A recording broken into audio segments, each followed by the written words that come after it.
Bienvenido al podcast de Data Revolution. Hoy tengo el gusto de conversar con George Rocket. George es un emprendedor y comunicador británico que, sin ser ingeniero, se convirtió en una de las voces más influyentes del mundo de los centros de datos.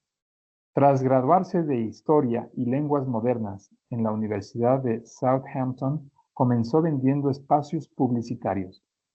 Ahí descubrió que también podía vender espacios en algo nuevo llamado data centers. En 1998 fundó, junto a Dan Scarborough, la revista Colon Networks Europe, más tarde llamada Zero Downtime, y terminó transformándola en Data Center Dynamics, un medio de comunicación de eventos que ha educado y conectado a la industria durante más de 20 años. Bajo su liderazgo, Data Center Dynamics ha organizado hasta 60 conferencias al año en todo el mundo, impulsando la conversación sobre eficiencia, energía y resiliencia digital. En 2023, Rocket dio el siguiente paso y cofundó IOTA, un macroevento que reúne a todo el ecosistema de infraestructura digital, desde hypers hasta proveedores de energía, para debatir los retos de la era IotaByte y de la IA escalable. Hoy compagina su rol en IOTA con el de consejero en Data Center Dynamics, siempre con la misma misión: conectar ideas, personas y tecnología para que el mundo digital funcione sin interrupciones. Bienvenido, George. Es un gusto tenerte y que podamos conversar desde México hasta Inglaterra. Un gusto poder conversar. Gracias por invitarme, Jorge. Ha sido tanto tiempo de que hemos hablado, pero nos hemos conocido ya por muchos años, ¿no? Sí, 13, sí. 14, no sé. Sí. Platícame, ¿por qué, George, por qué hablas español? ¿Por qué hablo? Bueno, yo soy anglo-mendocino. Anglo-mendocino. Sí, Ok. mi mamá es de Mendoza, en Argentina. Entonces se nota un poco del acento argentino ahí, pero estoy casado con una mexicana, con una coahuilense. Entonces, Hasta a mí me cuesta trabajo. De Coahuila, pues. Coahuila. Coahuilense, perdóname, coahuilense. Qué bueno. Me da mucho gusto que parte de tus raíces latinas con tu mamá, pues también las continúas y perseveren a través de tu esposa, ¿no?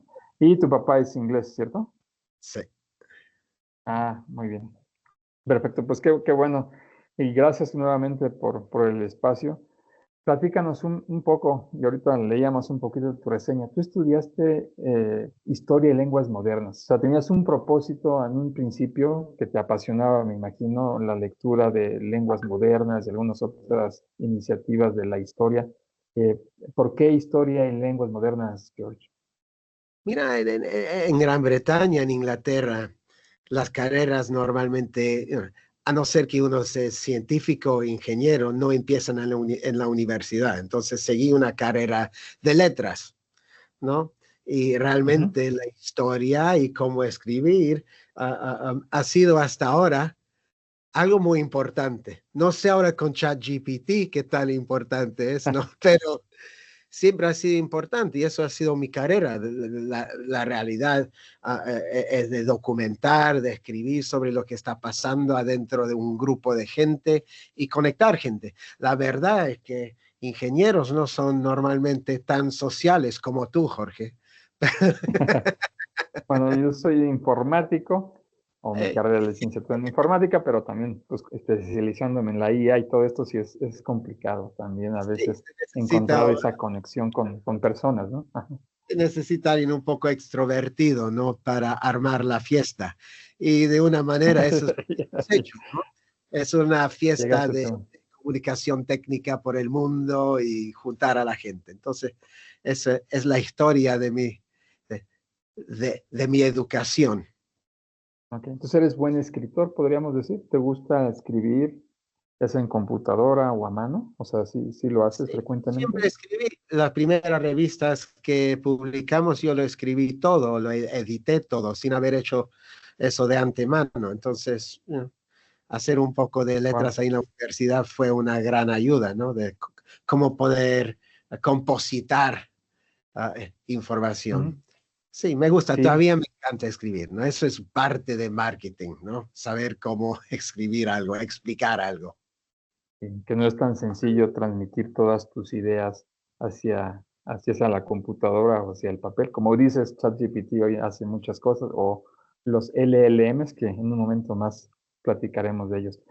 Oye, ¿y cómo se cruza en tu vida la tecnología, los centros de datos? O sea, al fundar la primera revista que se llamó Colon Networks Europe, y después se llama Zero Downtime, ¿cómo, cómo se atraviesa en tu vida eh, pues esta palabra centro de datos o tecnología? Es, Platícanos, ¿no?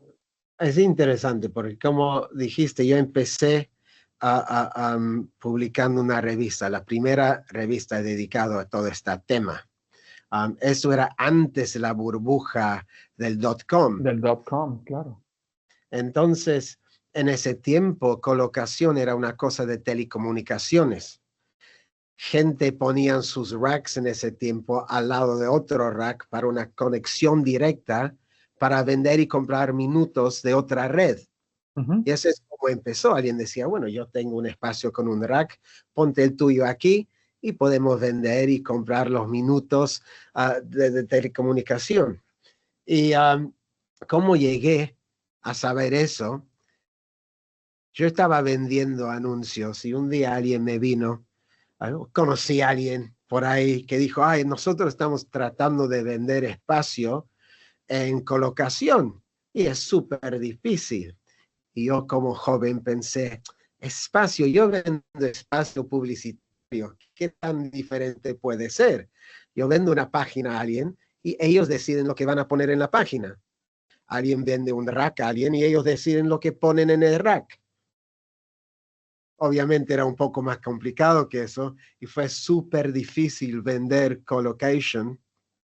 Y Sí, ahí me di cuenta de que era súper difícil porque nadie sabía, nadie entendía de esto, no había dónde buscar la información y de ahí surgió la idea de poner una revista. En esos tiempos uno ponía revistas, uno no ponía sitios de web todavía.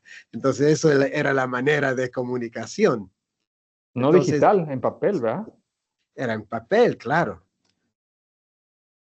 Wow. Entonces, así es como inicias y cómo después de estos retos que acabas de comentar o desafíos, ¿cómo decides de qué te impulsa o cuál es esa chispa que dices, aquí me quedo, en esta industria? Porque a lo mejor decías, pues sí es difícil, pero puedo escribir otras cosas o puedo ver otras, los anuncios mismos que hacías. ¿Qué chispa, el .com o algo que te haya impulsado a decir, me quedo en esta industria? Es interesante porque uno va aprendiendo algo nuevo, uno se mete dentro del tribu, ¿no? Es un nuevo tribu de gente y ellos están encantados que estás haciendo algo por ellos y te empiezan a hablar y de un momento al otro uno se sienta como parte de algo. Y era un parte de una cosa tan nueva.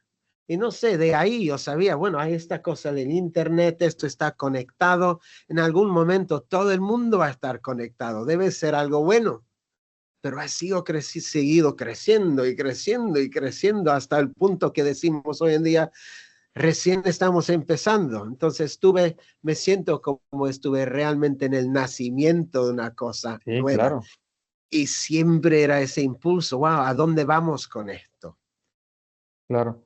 George, ¿consideras que en tus inicios y el problema que vivimos en todo el mundo, y tú que llegaste a escribir y como eh, iniciador de esta industria, ¿crees que hay un antes y después del problema de las Torres Gemelas en el año 2002?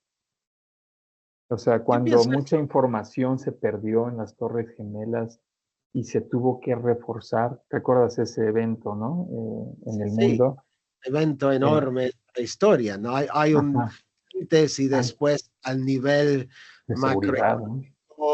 geopolítico y todo. Sí, sabes que eso es donde se inicia como la industria, un subindustria de disaster recovery. Ujú. sé cómo se dice en español, disaster recovery. Recuperación de desastre, ¿no? Sí, Podríamos ¿sabes? decirlo. ¿No? Antes de eso, en Londres teníamos problemas con terrorismo de facciones en Norte Irlanda y habían hecho bombas en el centro de Londres, habían hecho el targeting de bancos y cosas así. Entonces había un gran miedo de eso.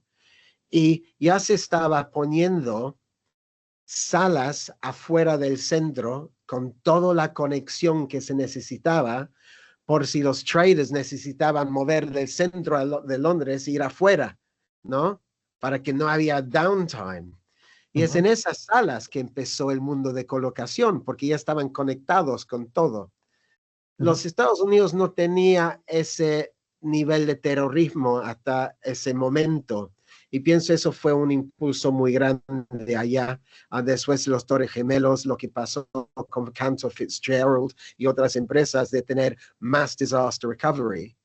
Pero acuérdate también en ese tiempo, estamos hablando del before the internet y after el internet también. No podemos despegar de eso. Antes del internet no había mucho requisito de mover datos. Pues vino el internet y empezó una economía del internet alrededor de eso. Digital. Los celulares vinieron después de eso. Eso fue otro gran empuje de la necesidad de datos. Después de eso vino el cloud, ¿no? Entonces, es just un seguimiento tras seguimiento de un requerimiento más y más grande de los datos y más miedo de perder los datos que ha seguido impulsando esta industria. Sí, que han sido como olas, ¿no? Que se han ido presentando. Y hablaste ahí de los Estados Unidos también y de Nueva York y yo de Londres. Todo esto realmente empezó en la financiera. Cuando digitalizaron la habilidad de compra y venta de acciones, cuando dejaron de hacer papelitos en enormes salas grandes, y yo te compro esto, yo te compro eso, y eso fue digitalizado, eso fue como un comenzamiento también de necesitar mucho más computación. Entonces eso realmente, y fue Poder de los cómputo, ¿no? sí, eso es donde realmente empezaron los salos de cómputo y los bancos querían las cosas más resilientes. Es ahí empieza la idea de los tiers, ¿no? De un tier 4. Para los que no sepan, había siempre una idea de tier 1, es que si algo pasaba en tu data center, iba a ser muy difícil poner los sistemas de nuevo. En un tier 4, nada podía pasar. Siempre iba a estar en línea tus datos. Y eso fue un impulso enorme para los bancos para protegerse. Y ellos realmente son los fundadores de la idea moderna de los centros de datos para mí. Ok. Sí, sí, yo recuerdo bien desde las tarjetas perforadas que se hablaba, pues bueno, en los años 80, pues ya había grandes centros de cómputo que veíamos como películas tipo Star Trek, ¿no? Que tenían una sala para poder procesar información. Pero en ese tiempo, si te acuerdas, cuando ibas al cajero automático, Ajá, en la noche estaba cerrado el cajero automático, es correcto. porque necesitaban un tiempo para poder procesar todo lo que había Procesar pasado ese día. el batch, ¿no? Que le dicen, sí. Pero del batch, sí, pero pues vino un día cuando queremos el dinero, cuando lo queremos todo. Entonces tenía que ser las 24 horas y eso cambió también el nivel de computación que se necesitaba. Sí, sí.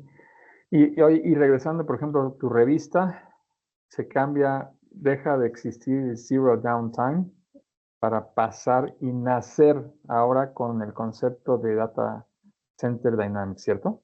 Sí. Y ahí ese momento fue de decir, pasaremos de una revista a eventos, así lo conceptualizaste. ¿Cómo fue este inicio? De decir, Bueno, vamos a interesante. promocionarlo. Teníamos Colocation Network, que era una revista, Ujú, y Colocation era algo muy pegado con el .com.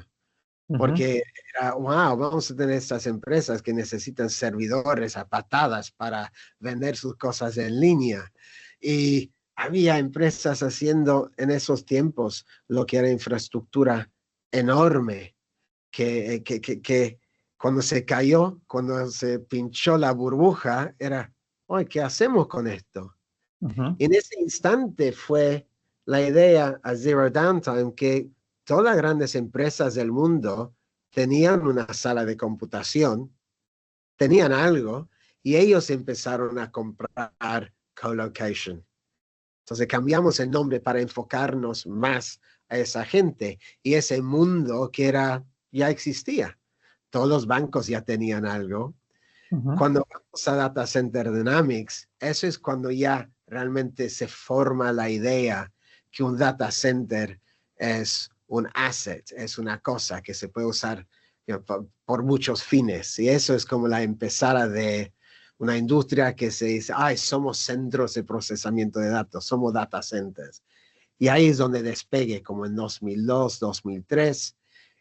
Y de ahí, cuando uno está al nacer una industria, gente dice, ay, necesitamos un evento, ¿puedes hacer un evento? Ah, Bueno, ok. nunca he hecho un evento, pues vamos, hacemos un evento. Y Eso eso, fue en Londres.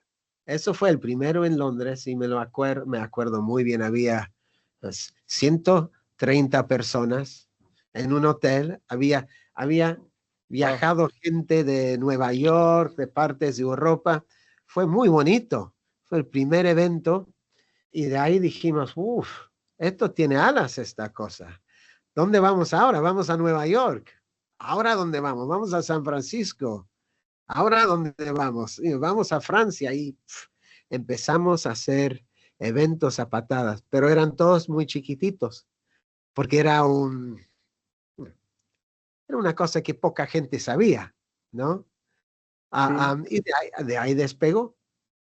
Bueno, y de ahí, conforme iba despegando, el gran reto que tenemos las empresas, que es cuando va despegando algo, encontrar gente que Sí. siga tu idea, que entienda. Bajo tu liderazgo, has ido desarrollando y formando también gente en esta industria, ¿no? Claro. ¿En qué momento decides hacer a esto global? Porque hoy en día, pues son eventos que tienen de manera global. ¿Y cuál ha sido tu reto o desafío más grande de encontrar personal cuál es tu mecánica que usas para poder encontrar gente en este segmento, ¿no? Que no es tan sencillo. Bueno, es interesante porque yo estaba ahí empezando, yo tenía 25 años, yo era muy joven, no sabía mucho del mundo, entonces uno busca otros jóvenes con un poco de chispa Claro. y ¿cómo se llama? Geocloning, uno encontraba gente que hablaba en español, como José Luis Fribel, y decía, Ujú. oye, ¿qué te parece de esta idea? ¿Lo hacemos o no? Entonces era muy orgánico, mucha energía, de mucha juventud. Mirando por atrás, hicimos tantos errores. La oficina era como las Naciones Unidas. Hacíamos eventos en Moscú, hacíamos eventos en Wow. Francia. Bueno, buscamos a gente, entonces era muy orgánico. Um, pero mira, cuando uno ha estado en business por tantos años, como tú sabes, uno tiene los ups y los downs. No, Ajá. quizá la industria está creciendo, tú también estás creciendo y haciendo errores, entonces el camino nunca está perfecto, ¿no? Entonces hay Hay mucho. muchos desafíos de aprender, de crecer, de hacer cosas, pero tener ganas de hacer cosas nuevas, siempre había ganas de hacerlo y de intentarlo. Eso es pues, un factor importantísimo cuando emprende uno algo de este tipo, ¿verdad? Siempre esa resiliencia para aprender de los errores y usar ese aprendizaje para capitalizarlo a mejorar en el siguiente evento, ¿no? Como yo creo que lo llegaron a hacer ustedes, estar aprendiendo de cada uno de ellos e Claro. irlo mejorando, ¿no? Antes de la pandemia, ¿llegaron a hacer ustedes cuántos eventos al año en promedio? No sé, porque había un peak de como 60 eventos por todo el mundo y Ujú. pues uno madura un poco y llega más gente que saben un poco más de la cosa y decimos, bueno, quizás podemos hacer menos eventos. Todo el mundo te conoce, tienes el brand más grande del mundo, pero no estás haciendo dinero. ¿Por qué no hacemos menos eventos más grandes? Entonces yo diría antes de la pandemia estábamos más enfocados en como 24 eventos más grandes.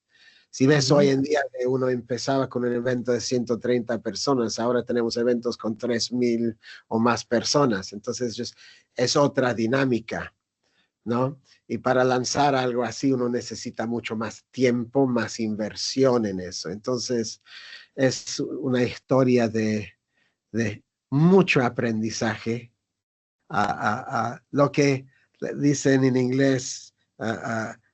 Estoy seguro que tiene el mismo frase en mexicano, algo que lo que no te mata te hace más fuerte, ¿no? Te hace más fuerte, como la canción, ¿no? Que existe, ¿no? A veces te mata. A veces, si no, sí, si no aprendes, quizá te mata el no aprendizaje, ¿no? Sí. Que suele suceder. Si pudiera eh, resumir o compactar tu aprendizaje en estos años en una frase, ¿cuál sería? Ay, ay, ay, ay, ay, me estás poniendo ahí a planear más, Planeación. planeación y entender las finanzas, planear y tener un buen jefe de finanzas. Creo que todas las empresas vivimos Sí, de lo estos mismo temas, para todo. ¿no? Sí, porque hay muchas cosas que se pueden ir entendiendo en el camino, pero si no hay planeación, organización, dirección, control, que son estos principios de la administración de un negocio, pues se vuelve Quizás hubiera complicado. mejor haber estudiado business en la universidad, ¿no? Ujú. Sí, Pero quizás no hubiera llegado a tener las ideas haciendo eso, ¿no? Entonces, unas por otras. Y a veces los que estudiamos algo de tecnología decimos, hubiera estudiado algo de administración. Entonces, nunca creo que está el momento exacto y perfecto. Siempre hay que aprovechar dónde estás para capitalizarlo, puede ser, ¿no? claro. Y Pero aprender. también hay la industria en que estamos, que yo Ujú. diría es único. Entonces, llegar adentro de una industria con tanto potencial cuando empezó, es eso es estoy muy bendecido de eh, haberme colado con una industria así, ¿no? Como tú también, estamos en un lugar Sí, claro. sigue interesante y Sí, sí, es un lugar interesante. Y cuando se da esto de Data Center Dynamics, ¿qué buscabas? O sea, ¿cuál era la necesidad que identificaste que había que cubrir?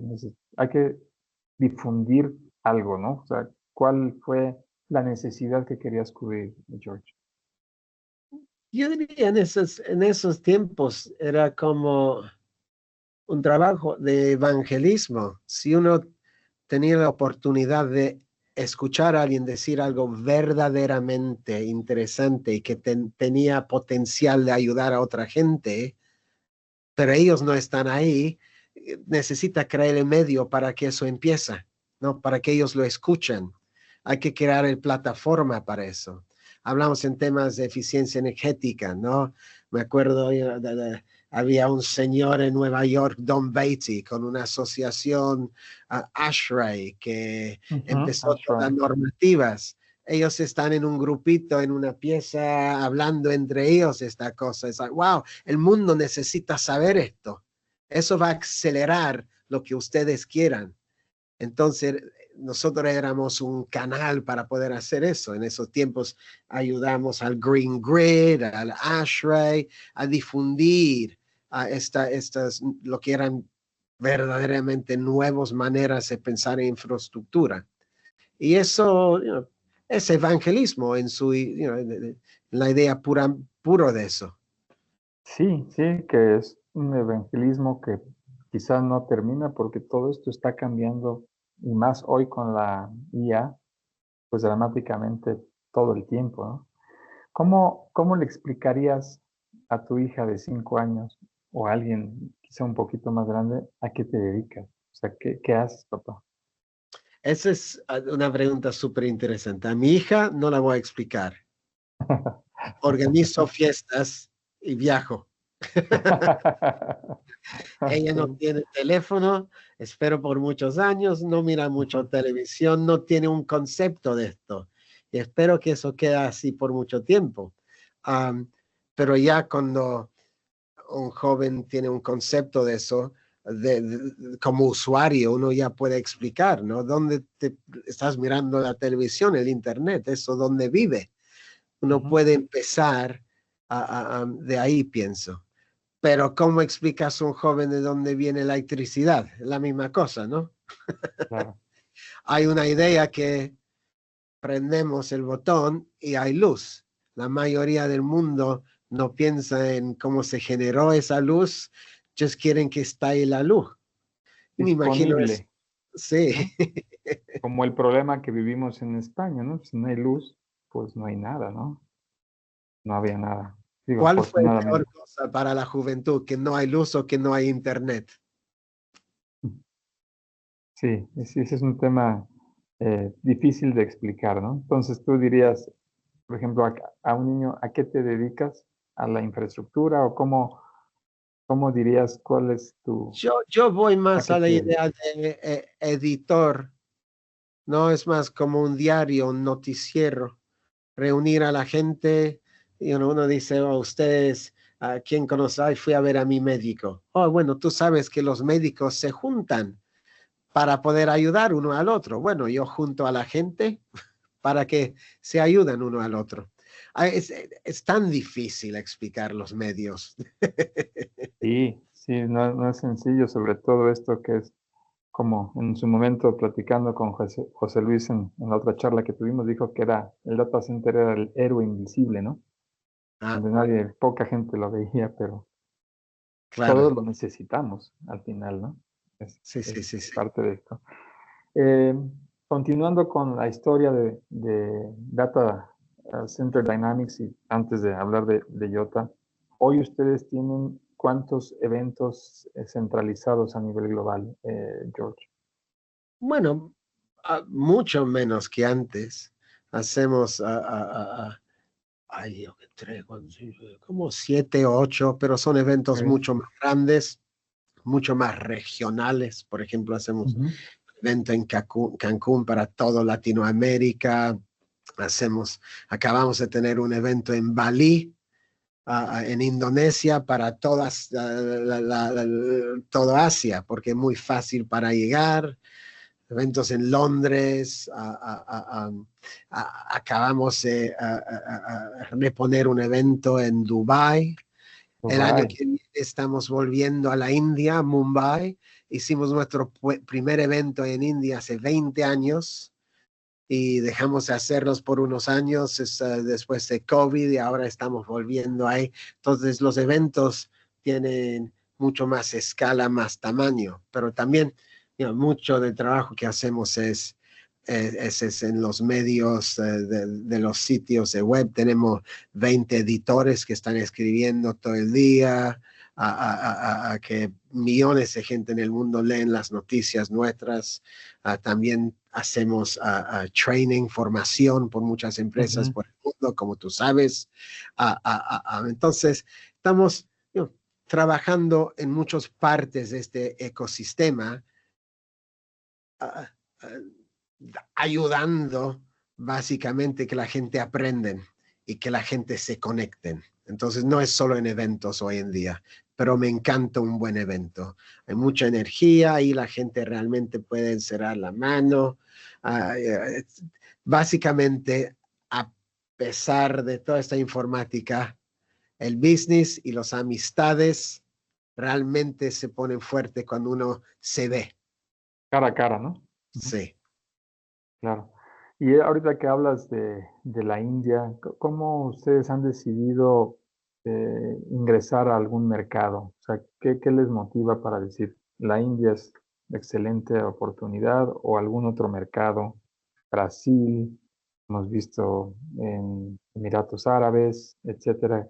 ¿Cómo lo ven? ¿Y cuáles vienen, no? Que tú digas Sí, que puedan venir. es interesante porque hay lugares regionales. Hay que siempre seguir el dinero, ¿no? ¿Dónde está la más alta inversión en estas cosas? ¿Dónde hay un ecosistema suficientemente grande para poder poner un evento grande siendo de miles de personas? Entonces eso, pienso que estamos en esos lugares. Antes íbamos a lugares chiquititos, era el nacimiento de una industria. Si te acuerdas, los primeros eventos en México tenían como 200 personas. Ahora en Cancún hay miles de personas. La industria se va agrandando, ¿no? Entonces, eso nos llega a iota un poquitito, pero podemos dejar eso para charlar un poco más Ahorita. tarde. Pero Sí, sí. Por ejemplo, el mercado de China, ¿cómo lo ves? Yo pienso que es un mercado muy grande, o el asiático. ¿Se han acercado a ese mercado? ¿Lo has analizado? ¿Dónde está parado ese mercado para ustedes? China es súper interesante. Tuvimos oficina por muchos años en Shanghai con hasta 20 personas ahí. Hacíamos 4 o 5 eventos. Ujú. Ahí en Beijing, en Shanghai. La política cambia. Ah, ok. También una empresa cambia, ¿no? Llega un tiempo de COVID cuando es muy difícil hacer cosas en otros países. También hay mucha competencia local en países, ¿no? Al empezar, todo el mundo quiere a alguien de afuera que venga y les ayuda, y pues cuando ya saben cómo hacer la cosa, ellos lo hacen, un poco como tecnología, ¿no? Entonces nos retiramos de China hace unos años.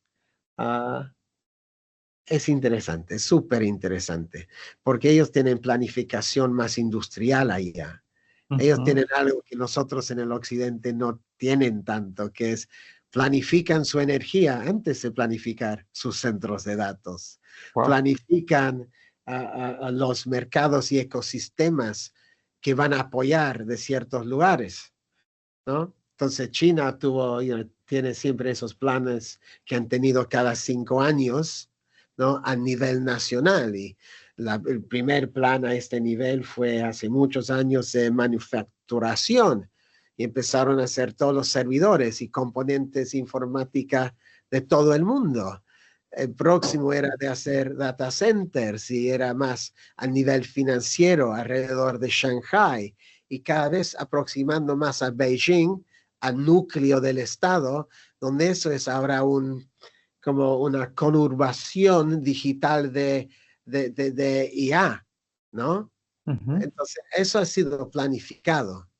En el occidente estamos mucho menos planificados y la naturaleza es más capitalista, ¿no? Que el Ujú. capital va a encontrar la solución de las necesidades. Es interesante, ¿no? Comparar las dos maneras. Claro, sí, sí, compararlo es interesante. Y en Occidente, pues también se ha dado mucho crecimiento de empresas de tecnología, ¿no? Hay un boom de empresas, sobre todo ahorita en el mundo de la IA. Eh, Hemos visto que fabricantes como Nvidia le están llamando fábricas de IA, que no le quieren llamar data centers. ¿Cuál es tu opinión hacia esa terminología versus el nombre de data center, George? Es súper interesante y pienso en esto mucho. Tiene que ver un poco con el nuevo evento que estoy haciendo, pero data center es un nombre muy genérico. Ujú. Hay diferentes tipos de data center, como hay diferentes tipos de aviones, y esos aviones pueden llegar a ciertos aeropuertos, pero Ujú. nosotros decimos data center para todo. Los data centers dedicados a hacer los LLMs, los Large Language Models, Vale. Ajá. que es la fundación de los modelos de ahí, son muy diferentes a los data centers que tienen las empresas, que son muy diferentes a las data centers que se han construido estos últimos 10 años para el cloud. Entonces pienso que vale darle otro nombre. Otra Yo, connotación. yo estaba en París el otro semana en un evento que se llama GTC de NVIDIA. Es como su propio evento. Y Jensen Huang estaba ahí hablando y realmente empujando el AI Factory es diferente al data center. El AI Factory crea pensamientos, ¿no? Es un cerebro, es diferente. No sé si es tan diferente de ese nivel. Tiene algoritmos y entra energía y sale, procesa Procesa. y sale un tipo de información. Pero sí son diferentes en cuanto a su consumación energética, la densidad, lo que cuestan, son muy diferentes. Pero el IA va a vivir en muchos diferentes tipos de data center en el futuro, porque hay muchos diferentes partes del procesamiento de IA. Hay la creación de modelos como ChatGPT o DeepSeek o Lambda, que es de Meta. Son todas estas ideas de modelos fronteras. Y para crear ese modelo, como crear ese cerebro, eso es muy intenso en un lugar. Se necesita mucha densidad. Pero para hacerle preguntas a ese modelo, cuando el modelo ya está formado, eso puede pasar en otros lugares. Entonces, estamos viendo un cambio sistémico en cómo utilizamos la computación. Entonces, todo no va a ser AI factories. Ok. ¿Me explico bien? Perfectamente, perfectamente. Creo que es una forma que estamos nosotros viendo el nacimiento de una industria, no de data centers, sino de la IA, que en combinación con estos grandes eh, centros de cómputo, pues empezarán a transformarse.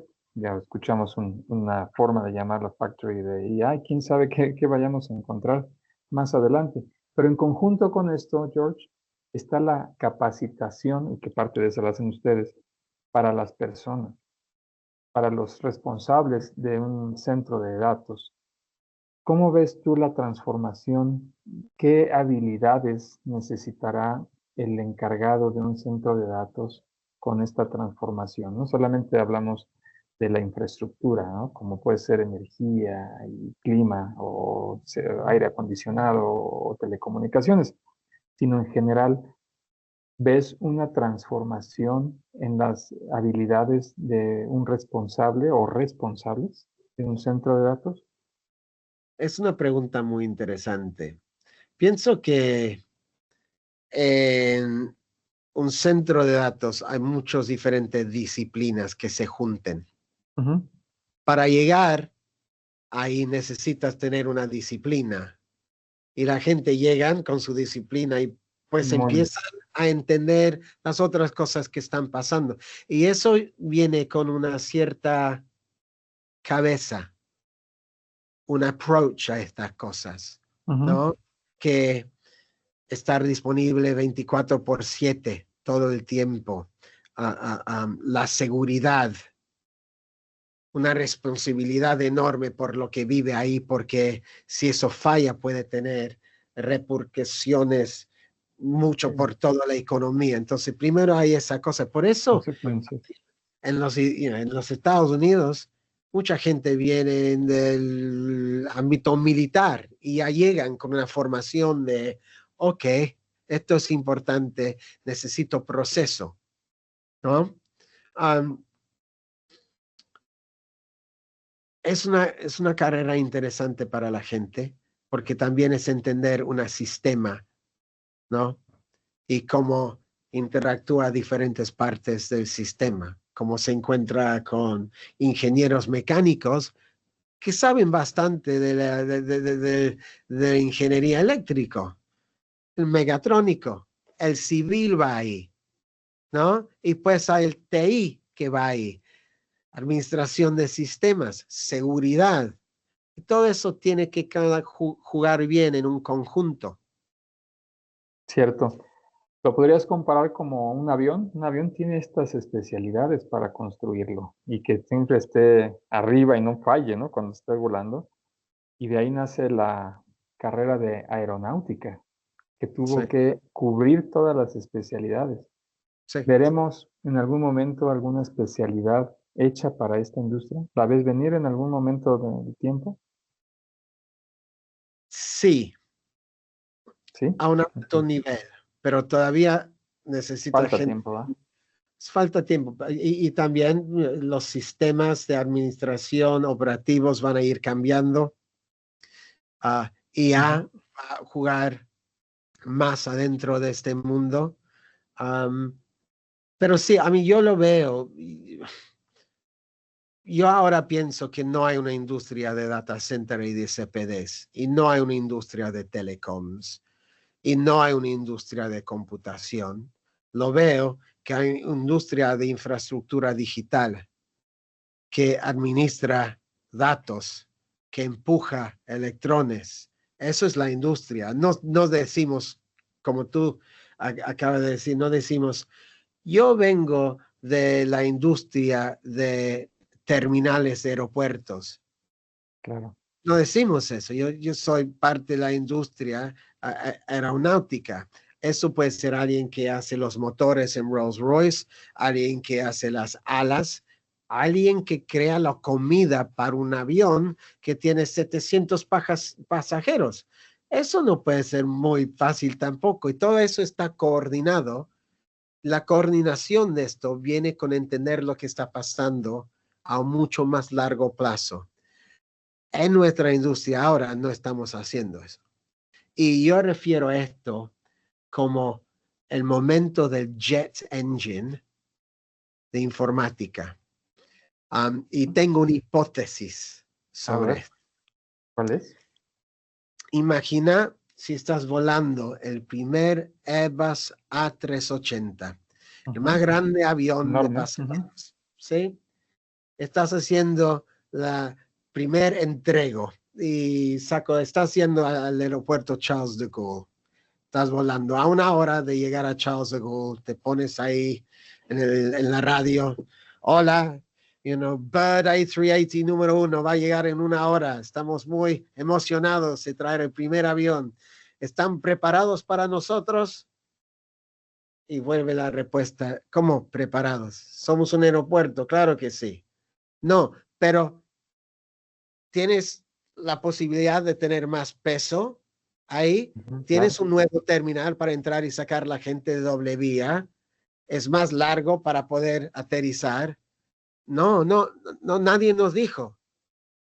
Hoy, problema, ¿cómo voy a aterrizar este avión? Eso es imposible conceder, ¿no? Esa idea. Claro. Ujú. Y es imposible porque en los años 60 vino el jet engine, el primer jet engine. Hasta ese entonces, todo era propeller, Ujú. motor de propeller, ¿no? Desde Ujú. los Wright Brothers en 1908 hasta 1965 por 2 guerras mundiales, los aviones andaban a propeller. Ujú. Y esos aviones tenían un peso máximo que podían llevar y una distancia máxima, y el mundo tenía muchos aeropuertos chiquititos. Pues viene el jet engine. Es increíble lo que puede hacer. Puede ir entre continentes. Y todos Claro. los gobiernos del mundo dicen, queremos eso. Eso es increíble. Esto es donde empieza la globalización. Queremos la gente que sale de ese avión porque van a traer inversión.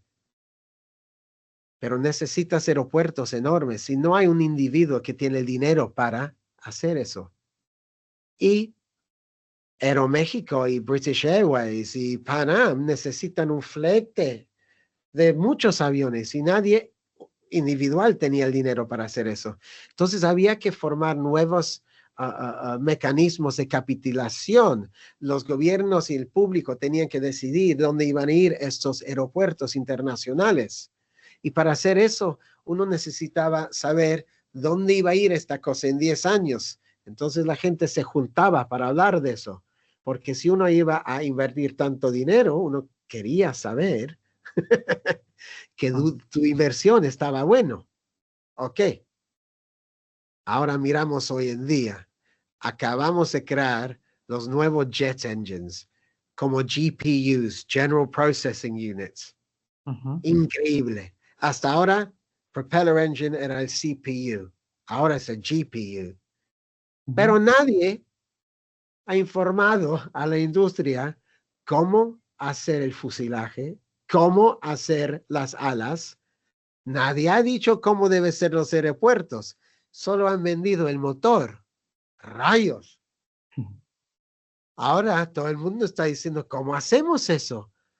¿Cómo? Y hay tanta inversión. Estamos hablando de niveles de trillones. Esos son miles de millones de dólares ahora, casi anual en esto, Claro. sin poder ver qué va a ser la tecnología en 2 años. Y yo digo que eso es un gran problema y hay que hablar más de eso con todo el conjunto. Y pienso de eso va a surgir una industria de digital infrastructure que sabe un poco más el futuro. ¿Me explico bien, Jorge? Es mi Tu hipótesis. hipótesis, que es Yes. muy, Entonces, estamos viviendo eso ahora.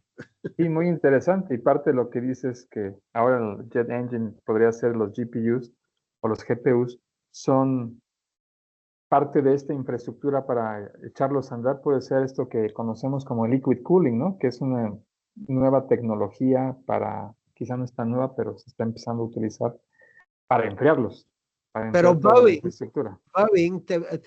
Boeing te vendía un avión con motores hechos por Rolls-Royce o BAE ya en un conjunto. Ajá. Antes de eso, un buen ingeniero aeroespacial podía poner cualquier motor de propellers en cualquier cosa y más o menos. Pero en este caso de tecnología, en este caso el proveedor de GPUs, no te está dando todo en este momento. Y pienso eso es el gran cambio, ¿no? De ingeniería a nivel de sistema. Y sí, liquid cooling es parte de eso, pero todavía Es un componente nada más. es un componente y todavía no sabemos qué tipo va a ser en 2 años. Eso no es muy bueno para hacer una inversión de $1.000 millones.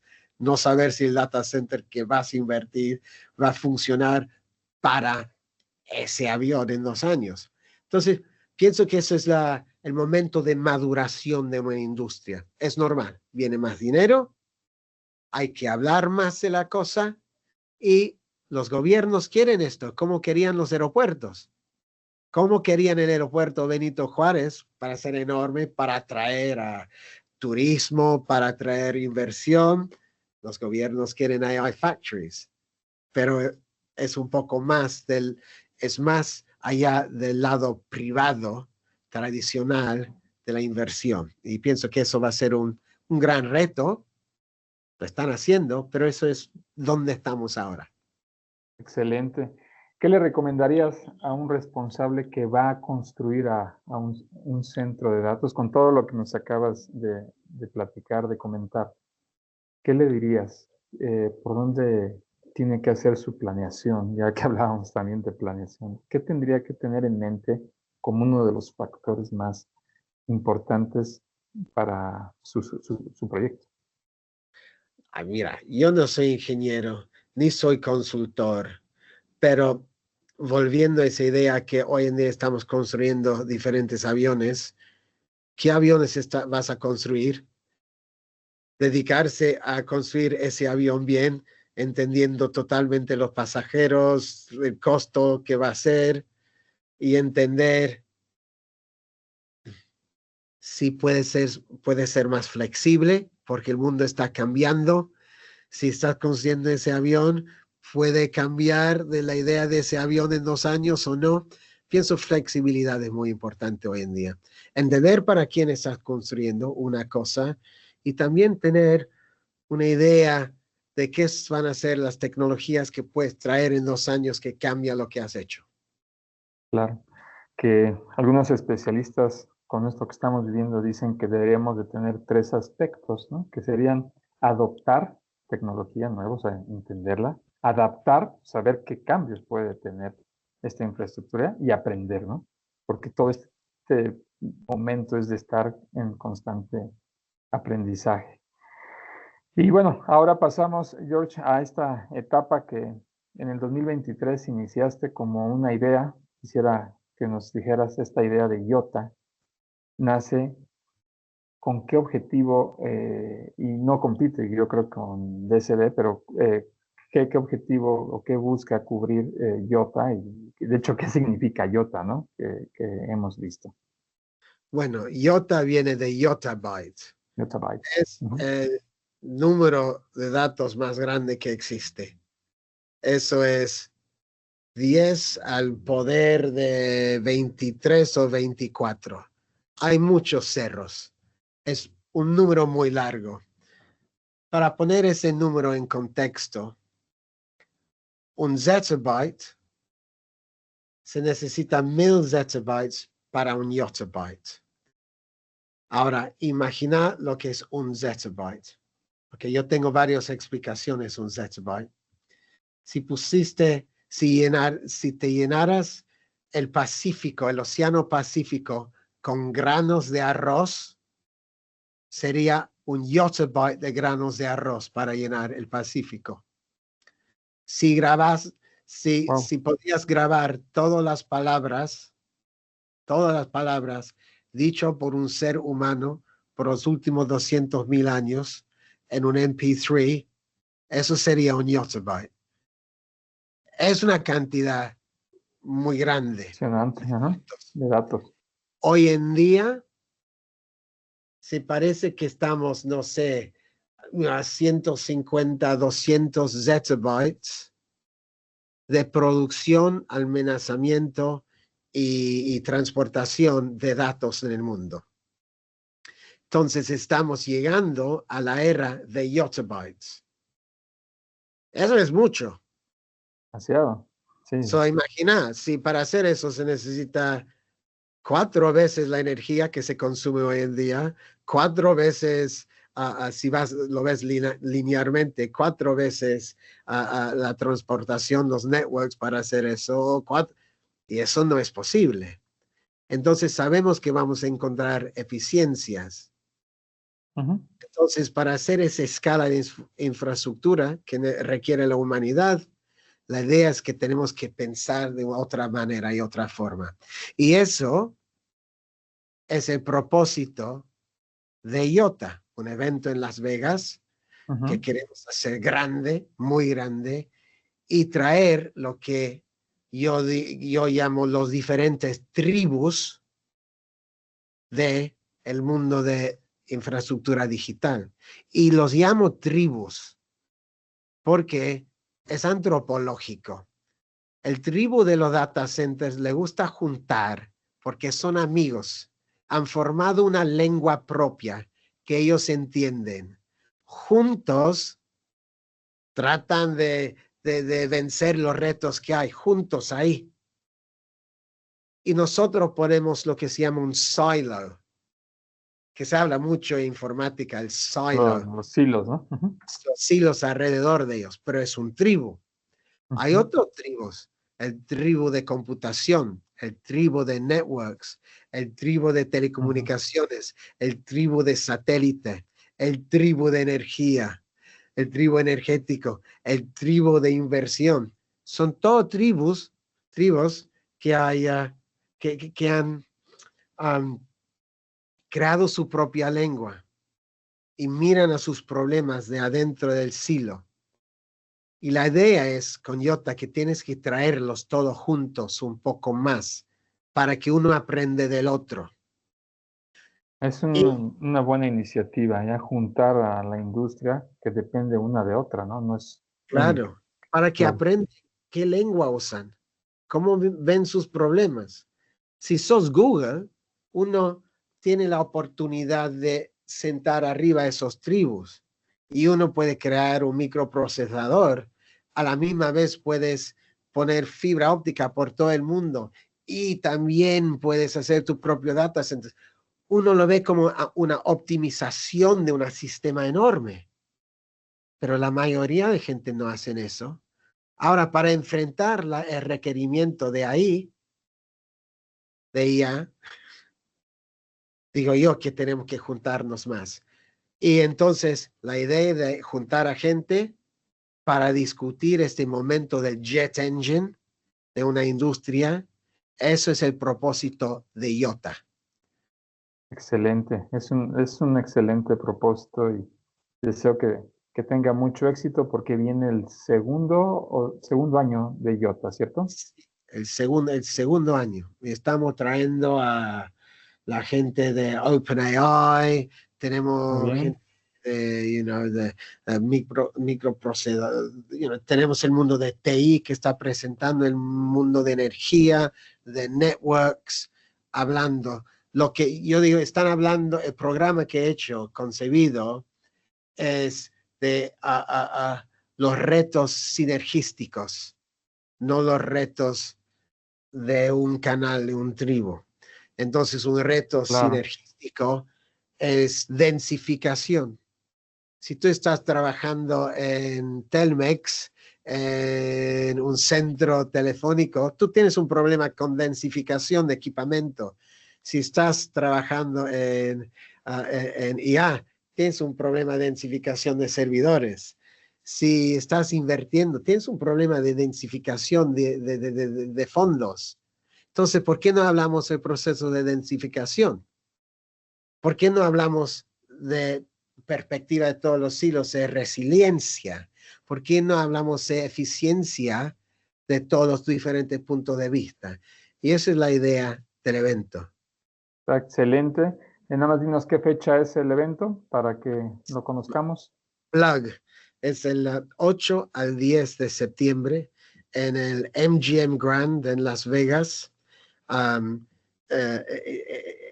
estamos esperando en este segundo año 3.500 personas y todo el mundo está invitado de cualquier tribu, de De cualquier cualquier país. tribu. Qué bueno.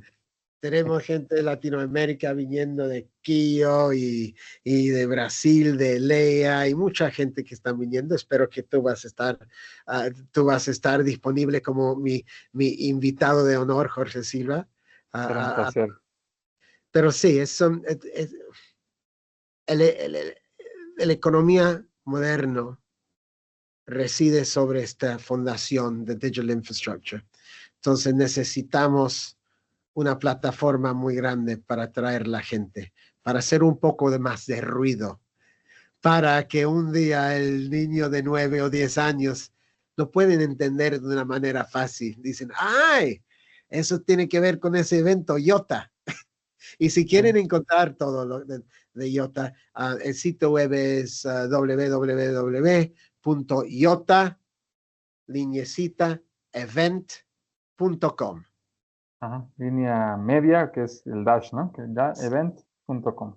Sí. Perfecto.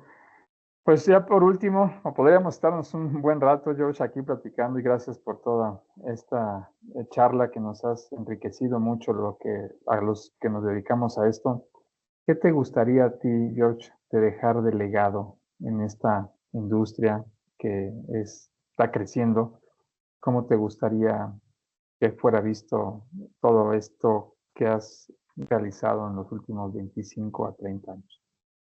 Espero que las ideas que ponemos en nuestras plataformas, que toda la gente que escriben en DCD, todos los ponentes que traemos juntos, que eso en su conjunto tiene un propósito de cambiar, de mejorar el uso energético, de que gente entienda la importancia de esta industria, que somos parte de la solución, porque en este momento tenemos los crisis del clima, tenemos muchos problemas y pienso que esta industria es parte de la solución hecho correcto o es parte del problema si está hecho incorrecto. Entonces espero que DCD, IOTA y todas estas cosas son parte de esa solución. Excelente.